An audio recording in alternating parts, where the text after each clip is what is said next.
North Carolina Central University, they have some pretty highly ranked offensive backfield players. Their quarterback, Walker Harris, second in FCS in passing yards. Chris Mosley, third in total rushing yards. Together, that's one of the most dynamic backfields in all of FCS football. Oh, did we give them an A last week? I don't think we did. I think there were some people who said, y'all are going to pay attention. I thought we did. Did you? When you I could have sworn we said Central and Delaware State. I have to go back and watch the tape.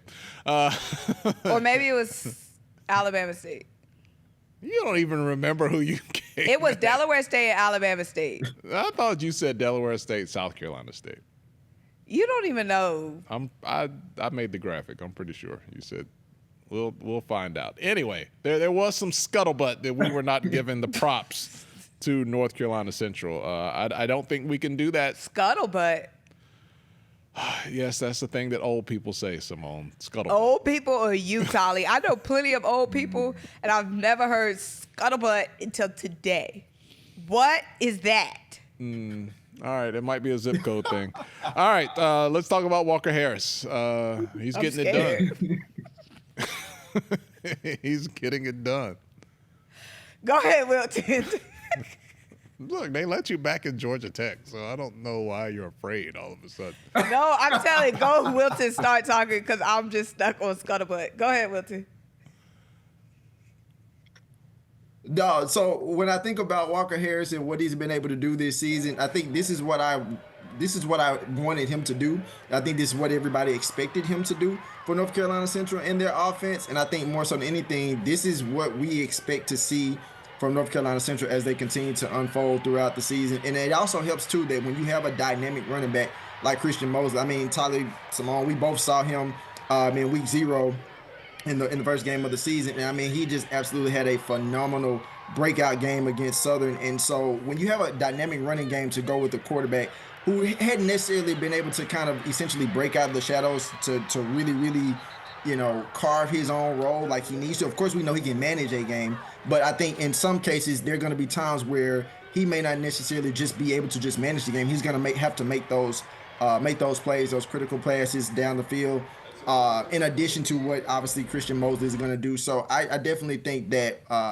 Walker Harris is on the right trajectory going forward for North Carolina Central. And I think, again, as we get to October, we know that that's when the real MEAC season really, really starts. Of course, every game matters, but the games that truly, truly matter are about to be ahead of them in this upcoming month. Symone, every football team wants to be able to run the ball so they can set up the pass. That's just basic football. North Carolina Central is really in a position to put a lot of pressure on opposing defenses because you've got to know where Mosley is. And look, when you got your quarterback Walker Harris is back there second in FCS passing. You got to know where he could potentially go. So it's really set up perfectly to keep a defense off balance, and kept A&T off balance last week. 60 piece, and they hung on the Aggies. But yeah, I mean, we saw it week 1 or week 0 up close at the MEAC SWAC Challenge. What Walker Harris and Chris Mosley can do, and the biggest thing about Walker Harris is not making mistakes. Like, he takes what the defense gives him. He doesn't put the ball into trouble. He doesn't try to be a star. You know what I mean? He takes what the defense gives him, and that's going to be huge going down the line. And can run a little bit. Like, yeah. Got some mobility. Yeah, but just he's just very smart with the football. That's a big thing that's going to go far for them because, you have offenses with weapons. You have good run games, but a lot of times your quarterback can put you in trouble. But we see with Walker Harris, he's making all the right decisions. All right, so things looking up for North Carolina Central after some tough scheduling in the beginning of the year. You got to get paid. You got to play those teams that you are a severe underdog against. But as Wilton said, once they get to the MEAC portion of the schedule, those games will be just a memory. Well, the team they North Carolina Central beat up over this past weekend was North Carolina A&T. A big – look at Symone. Look at Symone. That game was nothing but a bunch of scuttlebutt. From Greensboro. Don't hide now. From Greensboro, North Carolina. Symone likes to rep the Aggies whenever she can. although she went to NC State. So head coach Sean Gibbs had some words about his own team after the big loss. He said, Saturday was, without a doubt, the most disappointing day of my career in football as a player or a coach. We were outcoached, we were outplayed, and we were outcultured. He goes on to say, we got too many guys that hate on this team.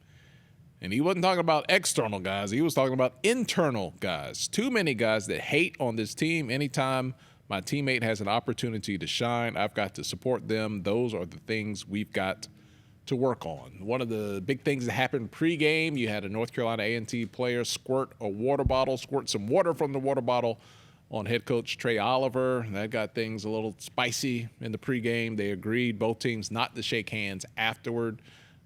The player, whoever squirted the water bottle, no longer a part of the team, according to Coach Gibbs.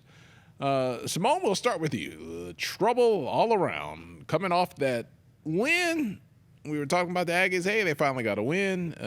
They followed that up with the team that they like the least, North Carolina Central, and they took one big, a BTA.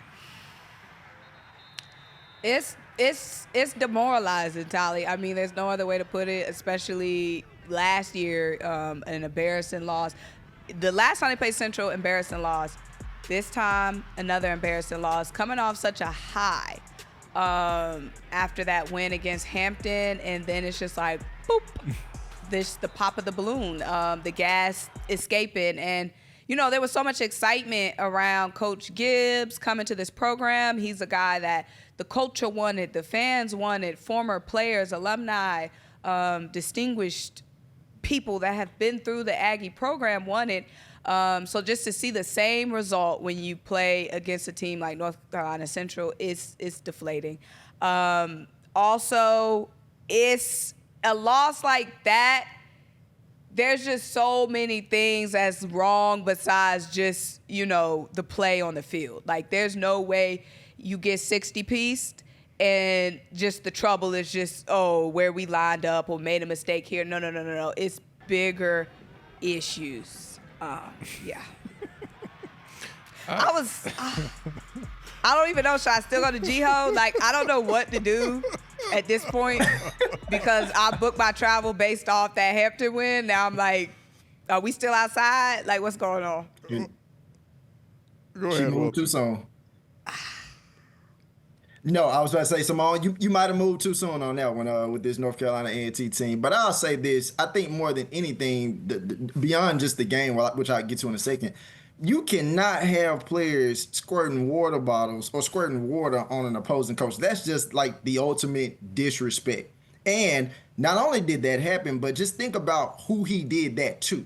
Trey Oliver is a coach that takes any ounce of anything that might happen pregame, leading up to the game, post-game, and he will use that, and that will fuel North Carolina Central's team. And to your point, Tyler, it was a straight BTA. I'm like, I don't even know what was going through Buddy's mind to even think about doing it. That's number one. But then, two, I think about the comments that Coach Gibbs made, and I just said to myself, on one side, it's like, okay, you make those comments, but at the same time, do you necessarily want to put them exactly out there like that? Not necessarily about the players' behavior, but just more so about your team overall, the morale. Like, do you say them like that, or do you maybe tailor the message a little bit differently? That was my takeaway from both situations.